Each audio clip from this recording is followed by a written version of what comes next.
Hello and welcome, Inspired Podcast community. This is your new episode. My name is Caroline, and my today's guest is Ivan. Thank you for saying yes.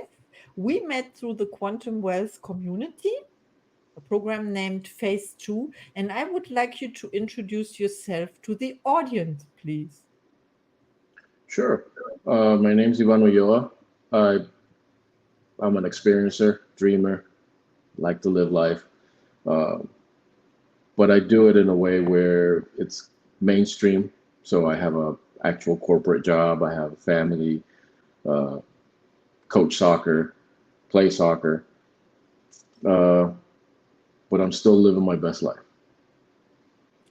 Wow, sounds basically. great.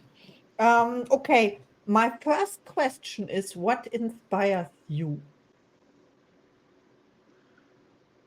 Lately, it's just being happy, happiness in others, happiness in myself, finding the little things that make you happy. Um, when you're looking out the window, I'm looking out the window right now, and you see a little bird.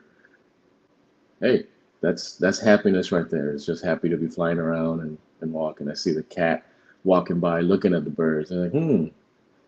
But it's all part of no matter what's going on in your life, finding that little space of happiness. That little space will bring you out of whatever issues you think you might be having or not. Yes, that's true. Thank you so much. I was thinking about that as well today, this morning, that everything has good sides and bad sides at the same time, polarity. And we get to choose what side we are focusing from. Well, for me, one of the things that I've learned through just everything that I've looked at, try to uh, look into, good and bad is just whatever we label it. It could be anything. That's why there's different laws in different states and different countries because those particular set of people find something that they like and they make it good, or they don't like and they make it bad. Uh, in all kinds of religions, there's good and bad, but it's all labels. It's all labels that we created for ourselves within our groups. So when it comes down to you personally, what do you think is good? What do you think is bad? It doesn't have to be what everybody else says is good or bad. So make that choice. You make that choice to for what's good or bad in your life, what's happy or unhappy in your life. It's all just a label or a perception. Oh, yes. I love that you brought this up, perception as well. And I can also bring a quote from Bashar: everything is fundamentally meaningless. Yes, it's the Yes. meaning we give. It's our free will to give meaning to the things. So thank you very much. Okay, my next question is who inspires you?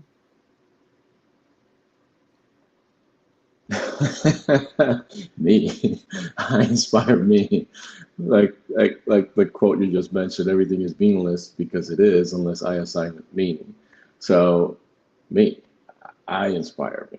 If I say it's my parents, well, I'm giving that meaning to them, and I love them, and I love my children, and I love everything, right? But I'm the one giving it that meaning, and the, something about that we really need to start internalizing our love for things into ourselves, our meanings into ourselves, that we're giving that meaning to something, that we're giving that love to somebody, but it's still all us.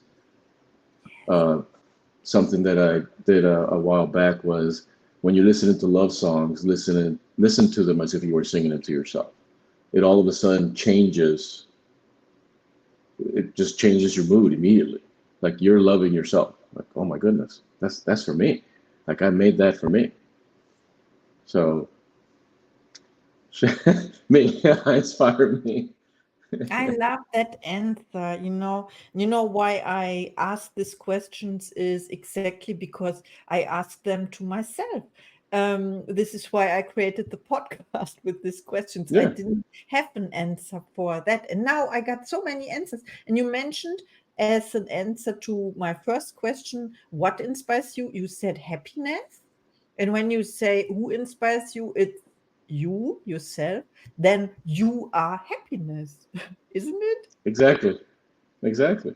And even when I'm mad, I'm still inspiring myself. I'm still the one that I'm angry or sad. It's still me. And you got to take everything as it comes. It's just, and as humans, that's what we do. We go up and down and all around because that's what we came here to do, right? We came here to experience. We came here to be who we are going to be. And if we deny any part of it or say it's good or bad, then that's your choice, which is great. That's part of your experience. But just be aware of that. Okay, what you just said is very, very powerful. You know why? Because you said if we differentiate, no, it's my translation or my what I got Hmm. from it. Okay, Sure. not what you said, but what I got from this is when you say denial, then that means when we differentiate between good and bad, this is denial. This is denying the truth. Because yeah, I don't go further there. You can But it's think, denying your own truth, right? yeah. So whatever you define it to be, that's your truth and accept it. Whether it conforms or doesn't conform, it's meaningless. It's whatever you think about it. I love it. Thank you so much. It is, yeah, it is really, really cool. Thank you. Please re-listen to this podcast. We got so much from this. If you will listen to it over and over again, this expands your awareness, by the way. And my next question is, how do you inspire other people? By being inspired myself. So when I'm aware of where I am and what I'm doing, why I'm doing what I'm doing at that particular moment, um, then you start seeing how that inspires others. For example, I coach soccer, and I'm in management in corporate America. So unless I myself are inspired to do whatever, to teaching a kid how to do a play, a particular play in attacking or defense, or if I'm coaching somebody at work to say, okay, this is how we actually respond to this particular situation, I have to be inspired before that. Like I have to really be into it, good or bad, or however I label it. I still need to be in that spot, in that space, to be able to take it to somebody else. I think that makes sense. Yeah, it makes sense, and I'm happy you brought up that you are a coach for soccer because some people say life is a game, and how can you transfer this when I think about, yeah, soccer is a game and life is a game? Can you expand a little on that? It's what you make of it, but it's always so much more fun when you make it a game. At least for me, in our society, games are fun. They're supposed to be fun. There's a winner and loser, but even in that distinction, you can say, you know what? Doesn't matter what the outcome of the game or the score. If I did what I wanted to do during that game, I'm still a winner. I still win. I win experience. I win more training that I need to do. I win the knowledge of, oh, this is what happened. How do I change it or do something that I'd rather do? So if you take it, and it's just when you take it as a game, it makes it easier for everything you do. The stress level kind of dials down. You're not in that fight or flight stressful situation all the time when you think about it. It's like it's just a game. I can do whatever I want with it. I love it because you pointed out the sort of definition of success is when you reach the goals you set for yourself. Yeah, when you Exactly. set an intention and you achieve or you see that in your reality, then you are a winner. Yeah. Regardless of anything else, regardless of any outside influences you might be perceiving, if that was your goal, that's your focus. You hit your focus. You did good. I love how simple it is. That doesn't mean it's easy, but it's No, simple. No. and the simpler you make it, the easier it becomes because the more you keep adding to it, it's like okay, it means this or this is connected to that. It's none of your business. The world works the way the world works. Focus on yourself, your perception, your awareness, and everything else comes into focus. You don't have to worry about like, well, is that cat gonna eat the bird? It doesn't matter. If it does, it does. If it doesn't, it doesn't. It's none of your business. Wow, that's amazing. And I remember Andre from the community, the quantum Hmm. wealth community, he always points out that if it's more than two steps, then it's too complicated. Yeah, So, yeah, that's true.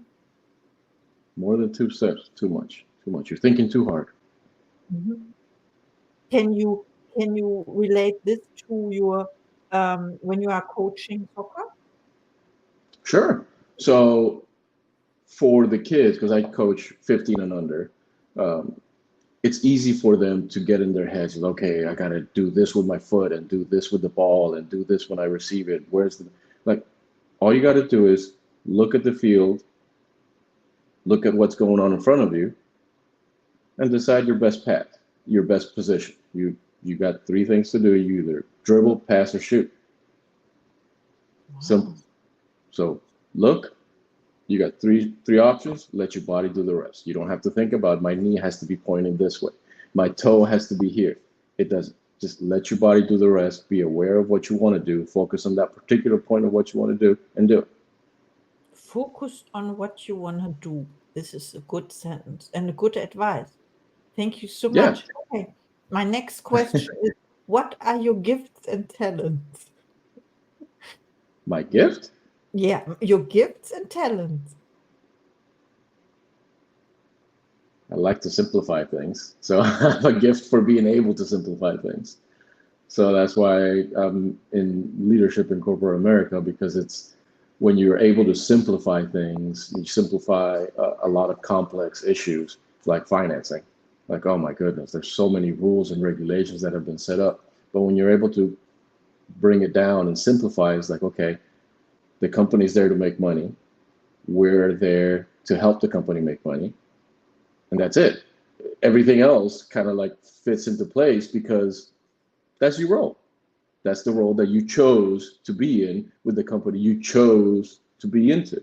So when you start simplifying things, you're telling people, okay, you joined the company to do X. Do you like to do that? Yes. Perfect. Do it. Do it how the company says because that's what you chose to do.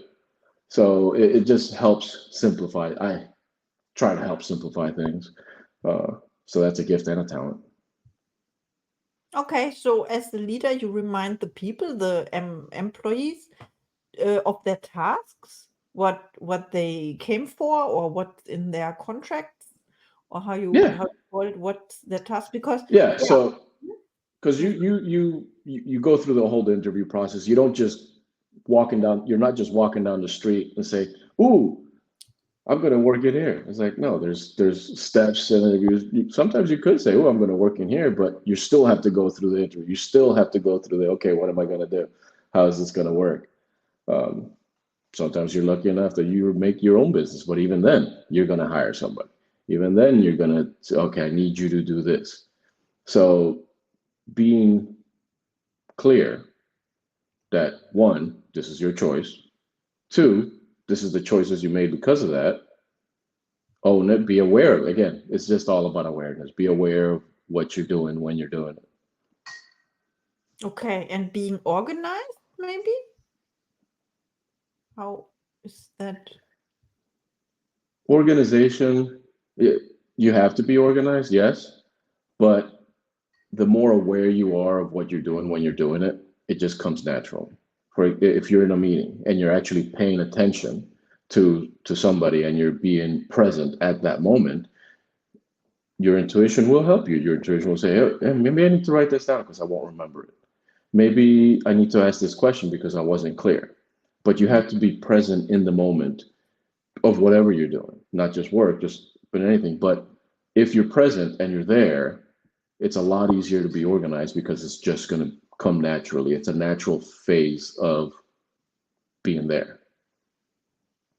Yes, it makes sense, and it's related to what you said about the soccer game.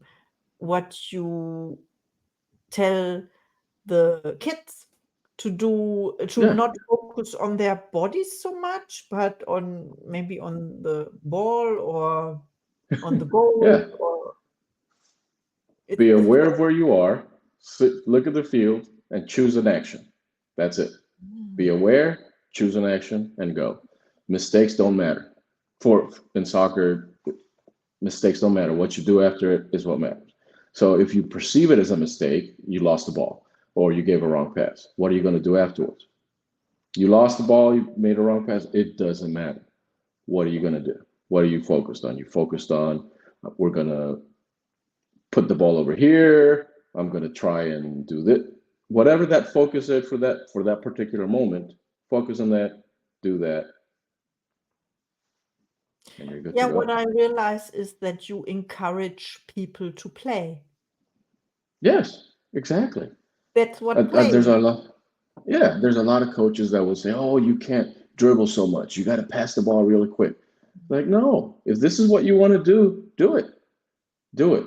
Just Mhm. be aware you're doing it. And now, when you need to pass it. When you need to shoot it. Do whatever you need to do. Be aware of what's going on around you. Be aware of the team. Be aware of the other team. Be aware and do what you need to do. Do what you want to do. This is a really good message. Thank you so much. Okay, I have one more last last Okay, question sure. about, do you have a special offer for the Inspired podcast community, or if people reach out to you, what can they expect? If people reach out to me, they can expect an honest conversation. Um, I don't dwell in a lot of issues or perceived problems because it's an excuse to not face whatever it is you're trying to face. Um, so it's just going to be an honest, fun conversation, much like this. Yeah, I wanted wanted to say this, just like this podcast conversation about inspiration. Oh, thank you so much. This was great. Yeah. Thank you. I really appreciate it. It's Oh, fun. thank you. And see you in the next episode.